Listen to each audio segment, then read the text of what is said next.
Hey, Joan, this is Bill Black. I was just asked to put together a little report of your area. You'll be getting this, I believe, once a week. I know that you have quite a bit of irons in the fire. So, what this shows is just the 98661 kind of a trends of what's going on, tracks all the houses. Right now, we're kind of coming out of recovery of the new year.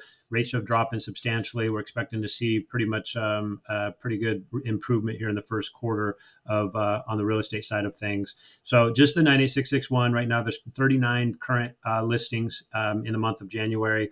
Median price is 522. That's actually decreased recently due to smaller houses are starting to sell. A lot of people with a 2.5 to 3.5% rate are just not moving. So the houses that have sold were the $700,000 builders, and that's kind of pushed the value up or pushed the median price up a little bit. So median is really not a good measurement.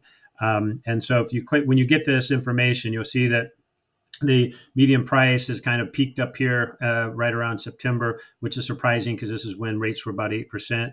And so as the rates are dropping, that means that the median price, that means more people are moving out of those $300,000, $400,000 houses and just saying, hey, we need to make a move. So if you look at the total active listings, this is always an interesting thing to see that, when the least amount of listings is the demand is highest, and it's people are, this is kind of helps with pricing. So you see we had the peak right here in November, and we've actually, the active listings are starting to go down a little bit as those houses get consumed.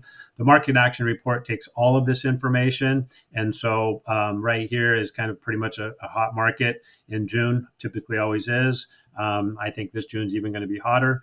And so as we go down here, the market started slowing down. We typically, December is about the slowest, but since we've had that recovery, October we had rates at 8%. Right now we're down to about 6.5%.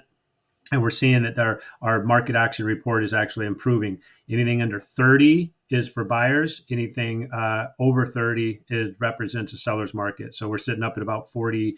Where are we at here? 51 in 2024. So that we were sitting right here about 51. So as this increases, that means it's a good time to sell. So this is kind of, it's going to give you what is generally in the area, so you can see, without having to go look at the other stuff, you can see what is selling in that 98661 currently listed in that. So hope this makes sense to you. I know we've sent a few other texts in with you, and want to be able to do what we can to maybe meet up one day and help you out. All right. Thanks, John.